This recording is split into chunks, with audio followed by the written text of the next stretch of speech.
सरकारी कर्मचारियों के लिए बेहद जरूरी खबर है। बीते दिन पुरानी पेंशन योजना और नई पेंशन योजना को लेकर खूब चर्चा हो रहा था, लेकिन सोमवार को लोकसभा में हुए बहस में सरकार ने ये साफ कर दिया है कि क्या आने वाले समय में सरकार कर्मचारियों के लिए ओल्ड पेंशन स्कीम लाएगी या फिर नहीं।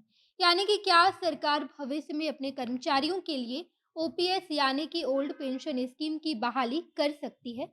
तो इसका जवाब लोकसभा में वित्त राज्य मंत्री भागवत कराड़ ने दिया है।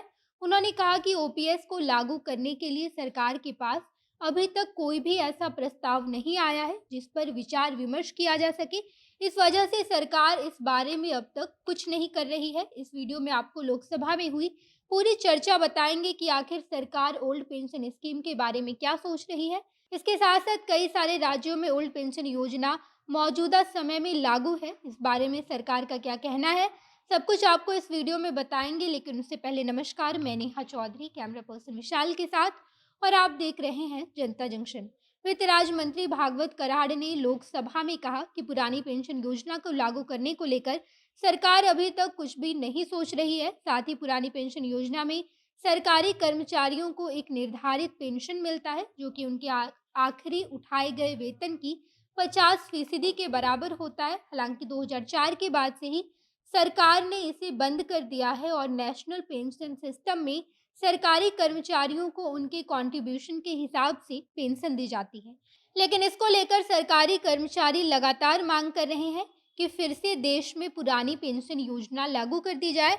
इसको लेकर लोकसभा में कई बार बहस भी किए गए हैं। हालांकि राजस्थान, छत्तीसगढ़ के साथ साथ झारखंड जैसे राज्यों ने अपने कर्मचारियों के लिए पुरानी पेंशन योजना लागू कर दी है। लेकिन इस बारे में जब लोकसभा में विचार विमर्श किया गया तो कराड़ ने लिखकर इसका जवाब दिया है। राजस्थान की राज्य सरकारों ने अपने कर्मचारियों के लिए पुरानी पेंशन योजना लागू कर दी है। इसके बारे में इन सभी राज्यों की सरकार ने केंद्रीय सरकार और pension fund regulatory and development authority को सूचित किया है। पंजाब सरकार भी 18 नवंबर 2022 को राज्य के कर्मचारियों के लिए एक नोटिफिकेशन जारी की थी जिसमें उन्हें नेशनल पेंशन स्कीम को हटाकर ओल्ड पेंशन स्कीम में बदल दिया गया है।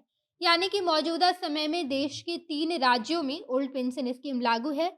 पंजाब में ओल्ड पेंशन स्कीम लागू करने को लेकर नोटिफिकेशन भी जारी कर दिया गया है, लेकिन इस बारे में अब तक पंजाब राज्य सरकार ने केंद्र सरकार को कोई भी सूचना नहीं दी है। इन राज्यों के प्रस्ताव के जवाब में भागवत कराड़ ने कहा कि पीएफआरडीए ने सभी राज्यों को सूचित कर दिया है कि पीएफआरडीए एक्ट 2013 में ऐसा कोई भी प्रावधान नहीं है जिसमें एनपीएस यानी कि नेशनल पेंशन स्कीम के लिए सरकार के पास जमा योगदान को राज्य सरकारों के पास वापस कर दिया जाए। इस वजह से केंद्र सरकार राज्य सरकार के प्रस्ताव को नहीं मानती है और अगर राज्य सरकार अपने कर्मचारियों को ओल्ड पेंशन स्कीम के तहत पेंशन देना चाहती है तो इसका पैसा राज्य सरकार अपने खजाने से निकालेगी। केंद्र सरकार का इसमें कोई भी भागीदारी नहीं होगा।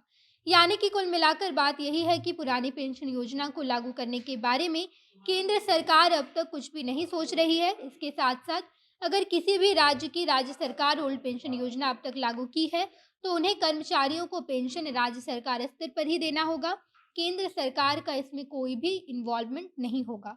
बाकी लोकसभा में सरकार ने ये साफ कर दिया है कि देश में 2023 के वित्त वर्ष में पुरानी पेंशन योजना को लागू नहीं किया जाएगा, जिसको लेकर वित्त राज्य मंत्री भागवत कराड़ ने साफ कर दिया है। बाकी आप इस बारे में क्या सोचते हैं कमेंट बॉक्स में बताइएगा। आगे की तमाम खबरों के लिए जनता जंक्शन देखते रहिए। धन्यवाद।